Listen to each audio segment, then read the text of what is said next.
Hola, soy Fray Sergio Serrano y estás escuchando el podcast La Biblia en un año, donde escuchamos la voz de Dios y vivimos la vida a través del lente de las Escrituras.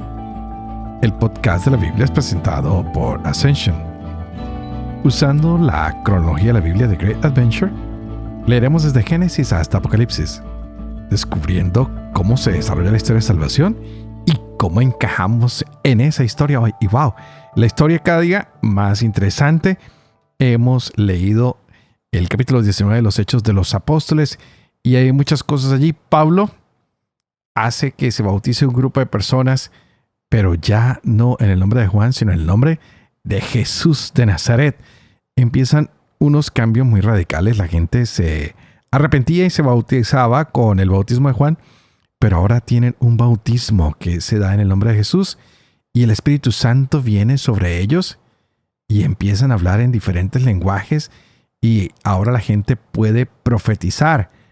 Qué lindo que tú y yo, que hemos sido bautizados en el Espíritu, podamos hablar las lenguas y podamos profetizar en el nombre de Jesús de Nazaret. ¿No les parece? Por otro lado, Pablo sigue asistiendo a las sinagogas. Su predicación está centrada en el reino de Dios y su mensaje toma cada día más fuerza. La gente quiere escuchar lo que Pablo tiene por decir. Algunos a veces lo rechazan, pero Pablo continúa y ahora empieza una travesía, un nuevo viaje. Él quiere llegar a Jerusalén, pero hay un pequeño problemita. Él tiene personas que están en su contra. Pues él está en contra de las estatuas que ellos fabrican y estos orfebres empiezan a quejarse porque Pablo está atacando la creencia de los ídolos que ellos tienen. Y esos hombres dicen, si la gente no cree en los ídolos, no vamos a poder fabricar estas estatuas, así que nos vamos a quedar sin empleo. Estas personas quieren golpearlo, quieren tomar venganza seguramente, y todos los amigos de Pablo le dicen, oye, mejor no te asomes por allí, mantente oculto, toma otro camino. Lo quieren persuadir de que no dé la cara, pues puede entrar en un gran problema. Así que ahí va nuestra historia el día de hoy, con un Pablo que está creando un poquito de problemas, entre comillas, para aquellos que quieren seguir adelante con la idolatría. Y tal vez nosotros cuando predicamos, tal vez causamos, entre comillas, problemas para todos aquellos que no quieren encontrar en Dios la fuente de sabiduría, la fuente de bendición, sino que están con pequeños ídolos. Y tal vez a estos también les causa malestar. Pero nosotros tenemos que cumplir con lo que el Señor ha mandado, con la extensión de su reino y con entregar la buena nueva a todas las personas. Así que vamos a ver qué pasa hoy. Esto se pone cada día más fascinante. Estaremos leyendo Hechos de los Apóstoles, capítulo 20. Segundo de Corintios, capítulo 3 al 5. Proverbios, capítulo 28, versos 25 al 28. Este es el día 341. Empecemos.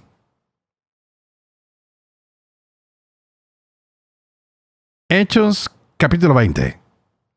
Cuando hubo cesado el tumulto, Pablo mandó llamar a los discípulos, los animó, se despidió de ellos y salió camino de Macedonia. Recorrió aquellas regiones y exhortó a los fieles con largos discursos. Después marchó a Grecia. Pasó allí 3 meses. Como los judíos habían tramado una conjuración contra él, para cuando estuviera a punto de embarcarse para Siria, tomó la determinación de volver por Macedonia.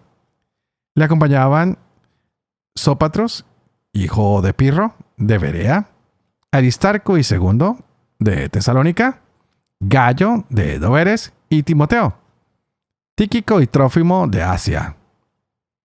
Estos se adelantaron y nos esperaron en Tróade. Nosotros, después de los días de los ázimos, nos embarcamos en Filipos y al cabo de 5 días nos unimos a ellos en Tróade, donde pasamos 7 días. El primer día de la semana, estando nosotros reunidos para la fracción del pan, Pablo, que debía marchar al día siguiente, disertaba ante ellos y alargó la charla hasta la medianoche. Había abundantes lámparas en el piso superior donde estábamos reunidos. Un joven llamado Eutico estaba sentado en el borde de la ventana. Un profundo sueño le iba dominando a medida que Pablo alargaba su discurso. Vencido por el sueño, se cayó del piso tercero abajo. Lo levantaron ya muerto. Bajó Pablo, se echó sobre él y tomándole en sus brazos dijo: «No se inquieten, pues su alma está en él». Subió luego, partió el pan y comió. Después conversó largo tiempo hasta el amanecer. Entonces se marchó. Trajeron al muchacho vivo y se consolaron no poco. Nosotros nos adelantamos hacia la nave y partimos hacia Aso, donde habíamos de recoger a Pablo, pues así lo había él determinado. Él iría por tierra. Cuando nos alcanzó en Aso, le tomamos a bordo y llegamos a Mitilene. Al día siguiente nos hicimos a la mar y llegamos a la altura de Quíos. Al otro día atracamos en Samos y después de hacer escala en Trogilión, llegamos al día siguiente a Mileto. Pablo había resuelto pasar de largo por Éfeso para no perder tiempo en Asia. Se daba prisa porque quería estar, si le era posible, el día de Pentecostés en Jerusalén. Desde Mileto envió a llamar a los presbíteros de la iglesia de Éfeso. Cuando llegaron a él, les dijo: «Ustedes saben cómo me comporté siempre con ustedes desde el primer día que entré en Asia, sirviendo al Señor con toda humildad y lágrimas, y con las pruebas que me vinieron por las asechanzas de los judíos. Cómo no omití por miedo nada de lo que podía serles útil. Les predicaba y enseñaba en público y por las casas, dando testimonio tanto a judíos como a griegos, para que se convirtieran a Dios y creyeran en nuestro Señor Jesús. Miren que ahora yo, encadenado en el Espíritu, me dirijo a Jerusalén, sin saber lo que allí me sucederá. Solamente sé que el Espíritu Santo en cada ciudad me testifica que me aguardan prisiones y tribulaciones. Pero yo no considero mi vida digna de estima, con tal que lleve a término mi carrera y el ministerio que he recibido del Señor Jesús, dar testimonio del Evangelio de la gracia de Dios. Y ahora yo sé que ya no volverán a ver mi rostro ninguno de ustedes entre quienes pasé predicando el reino. Por esto les testifico en el día de hoy que yo estoy limpio de la sangre de todos, pues no omití por miedo el anunciarles todo el designio de Dios.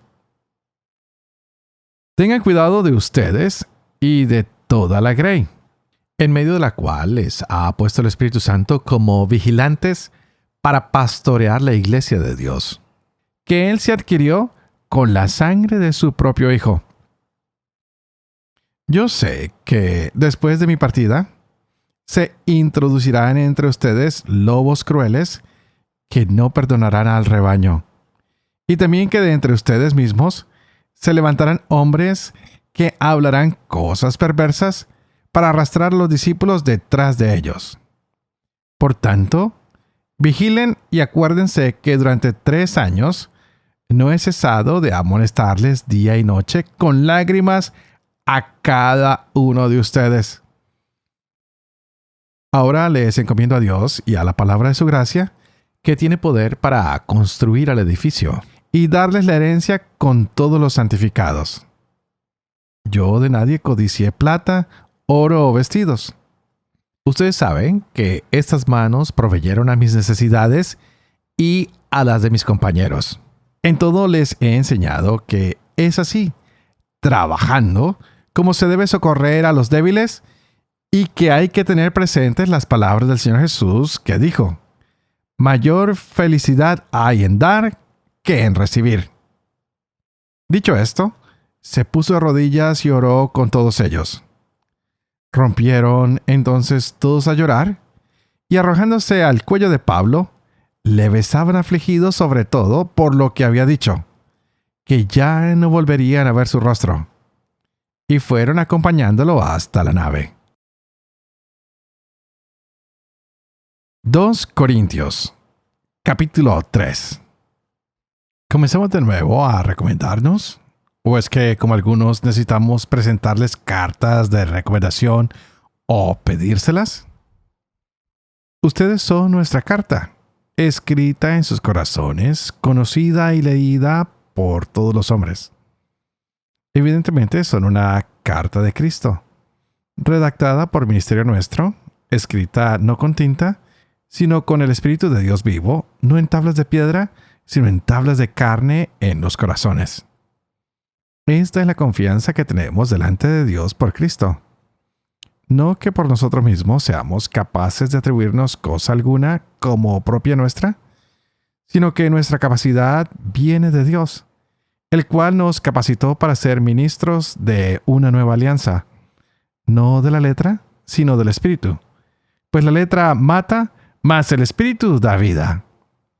Que si el ministerio de la muerte grabado con letras sobre piedra resultó glorioso hasta el punto de no poder los hijos de Israel fijar su vista en el rostro de Moisés, a causa del resplandor de su rostro, aunque pasajero, ¿cuánto más glorioso no será el ministerio del Espíritu? Pues el ministerio de la condenación fue glorioso, con mucha más razón lo será el ministerio de la justicia. Pues en este aspecto, lo que era glorioso ya no lo es, en comparación de esta gloria supereminente. Y si aquello que era pasajero fue glorioso, ¿cuánto más glorioso será lo permanente? Teniendo pues esta esperanza, procedemos con toda franqueza, y no como Moisés, que se ponía un velo sobre su rostro para impedir que los israelitas vieran el fin de lo que era pasajero. Pero se embotaron sus inteligencias.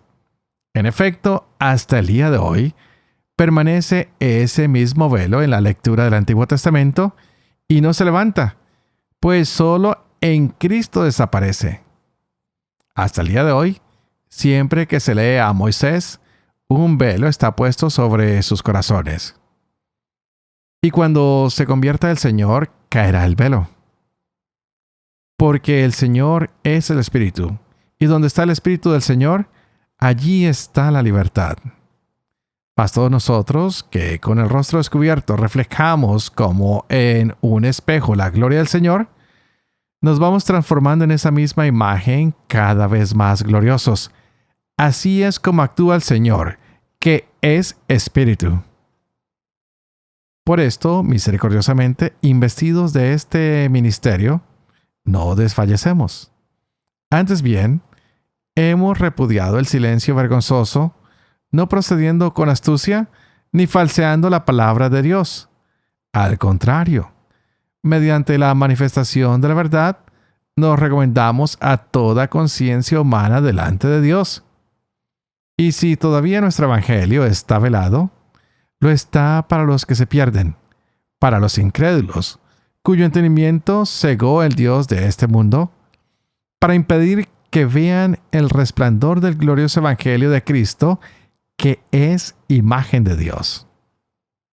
No nos predicamos a nosotros mismos, sino a Cristo Jesús como Señor, a nosotros como siervos de ustedes por Jesús. Pues el mismo Dios que dijo, del seno de las tinieblas brilla la luz, la ha hecho brillar en nuestros corazones, para iluminarnos con el conocimiento de la gloria de Dios, que está en el rostro de Cristo. Pero llevamos este tesoro en recipientes de barro, para que aparezca que una fuerza tan extraordinaria es de Dios y no de nosotros. Apretados en todo, mas no aplastados, apurados, mas no desesperados, perseguidos, mas no abandonados, derribados, mas no aniquilados. Llevamos siempre en nuestros cuerpos por todas partes la muerte de Jesús, a fin de que también la vida de Jesús se manifieste en nuestro cuerpo. Pues aunque vivimos, nos vemos continuamente entregados a la muerte por causa de Jesús, a fin de que también la vida de Jesús se manifieste en nuestra carne mortal. De modo que la muerte actúa en nosotros, mas en ustedes la vida. Pero teniendo aquel espíritu de fe conforme a lo que está escrito, creí, por eso hablé. También nosotros creemos y por eso hablamos, sabiendo que quien resucitó al Señor Jesús, también nos resucitará con Jesús y nos presentará ante Él juntamente con ustedes. Y todo esto para su bien, a fin de que cuantos más reciban la gracia, mayor sea el agradecimiento para gloria de Dios. Por eso no desfallecemos. Aun cuando nuestro hombre exterior se va desmoronando, el hombre interior se va renovando de día en día. En efecto, la leve tribulación de un momento nos procura sobre toda medida un pesado caudal de gloria eterna, a cuantos no ponemos nuestros ojos en las cosas visibles, sino en las invisibles. Pues las cosas visibles son pasajeras, mas las invisibles son eternas. Porque sabemos que si esta tienda que es nuestra morada terrestre se desmorona, tenemos un edificio que es de Dios, una morada eterna, no hecha por mano humana, que está en los cielos. Y así suspiramos en este estado, deseando ardientemente ser revestidos de nuestra habitación celeste, si es que nos encontramos vestidos y no desnudos. Los que estamos en esta tienda, suspiramos abrumados. No es que queramos ser desvestidos, sino más bien sobrevestidos, para que lo mortal sea absorbido por la vida. Y el que nos ha destinado a eso es Dios, el cual nos ha dado en prenda el Espíritu. Así pues, siempre llenos de buen ánimo, sabiendo que mientras habitamos en el cuerpo, vivimos desterrados lejos del Señor, pues caminamos en fe y no en visión. Estamos pues llenos de buen ánimo y preferimos salir de este cuerpo para vivir con el Señor. Por eso, bien en nuestro cuerpo, bien fuera de él, nos afanamos por agradarle. Porque es necesario que todos nosotros comparezcamos ante el tribunal de Cristo, para que cada cual reciba conforme a lo que hizo durante su vida mortal, el bien o el mal. Por tanto, conociendo el temor del Señor, tratamos de persuadir a los hombres, pues ante Dios estamos al descubierto, como espero que ante sus conciencias también estemos al descubierto. No volvemos a recomendarnos ante ustedes, solamente queremos darles ocasión para gloriarse de nosotros y así tengan de qué responder a los que se glorían de lo exterior y no de lo que está en el corazón.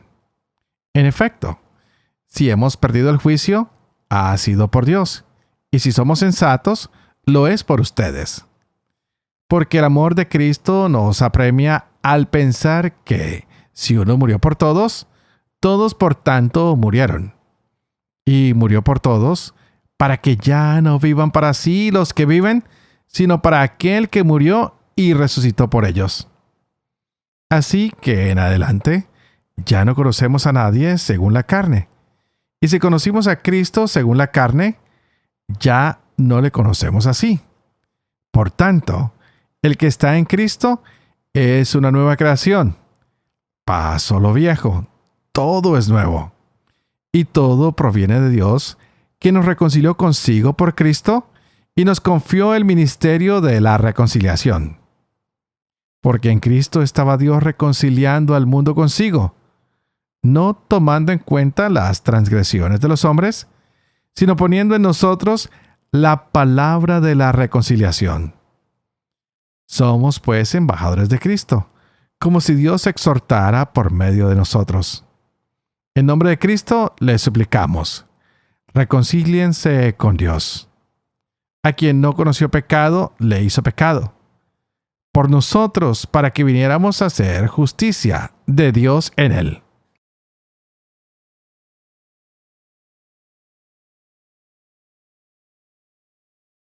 Proverbios capítulo 28, versos 25 al 28.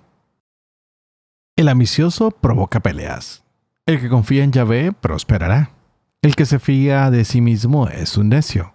El que procede con sabiduría se salvará. El que da al pobre no pasará necesidad. El que lo ignora abundará en maldiciones. Cuando se alzan los malos, la gente se esconde. Cuando desaparecen, aumentan los justos.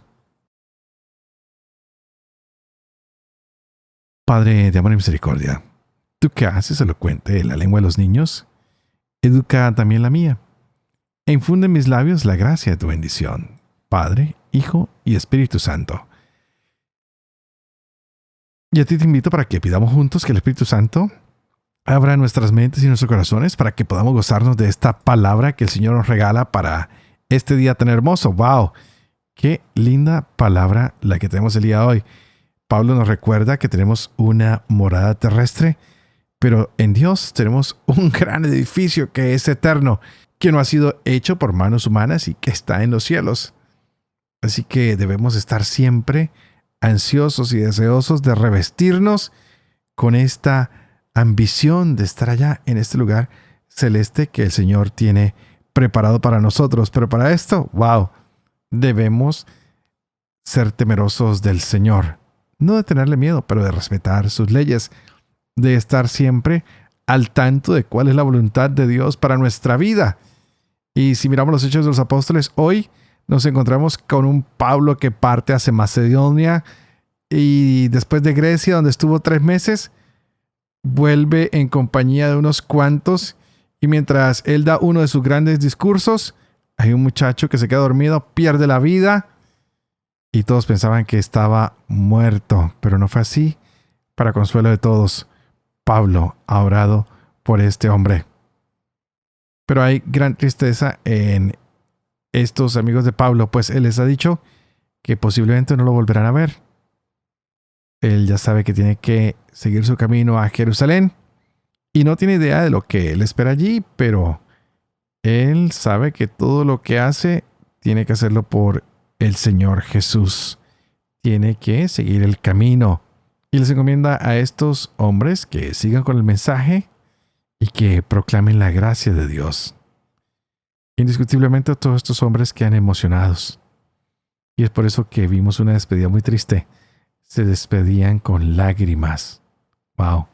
No es fácil despedir a nuestros misioneros que nos entregan el mensaje de Dios. ¿Cuántas personas no van por el mundo formando estas comunidades y siguen de paso? Algo que me causa curiosidad es cuando cambiamos nuestras parroquias, que nos cambian a nosotros de lugar y las personas, pues claro, se entristecen y no quisieran que no fuéramos. Pero ese es el trabajo. Vamos por el mundo llevando el mensaje y otros vendrán.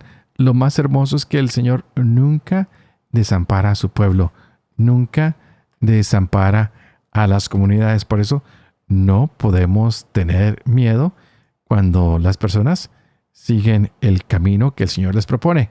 Pero volvemos un poquito a la carta a los Corintios y nos damos cuenta que toda conversión trae algunas consecuencias. Algunas personas están sufriendo por eso y toca animarlos. Hoy Pablo los anima. Les dice, miren, ustedes que se han convertido, adelante, no tengan miedo. No dejen que se les cierre la mente. No, todo lo contrario.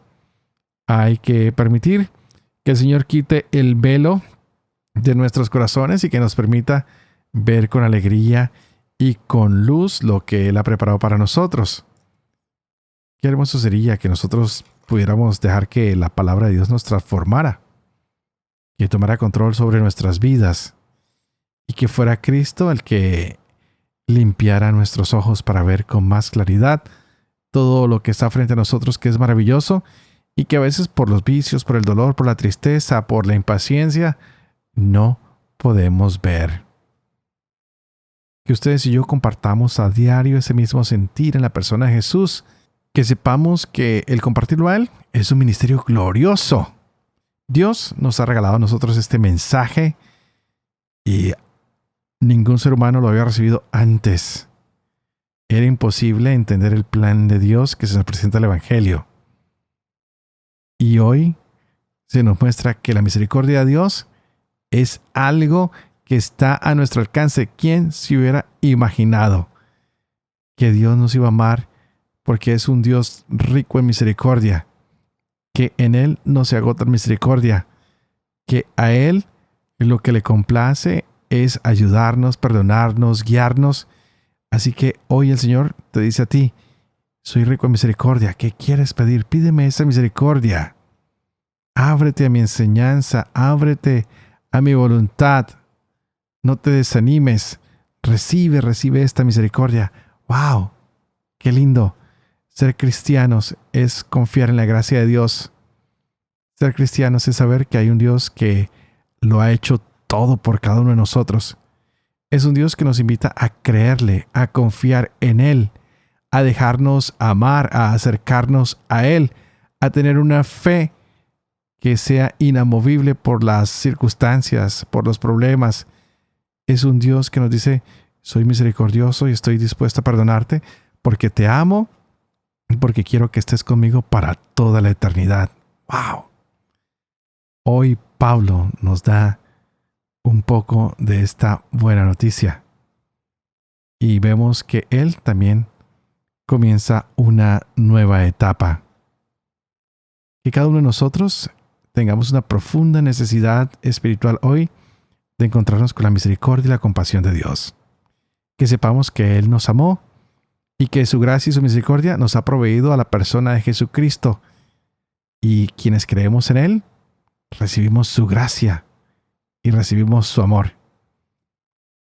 Qué bonito que ustedes puedan contar con mis oraciones y yo pueda contar con las de ustedes. Así que por favor, oremos mutuamente los unos por los otros.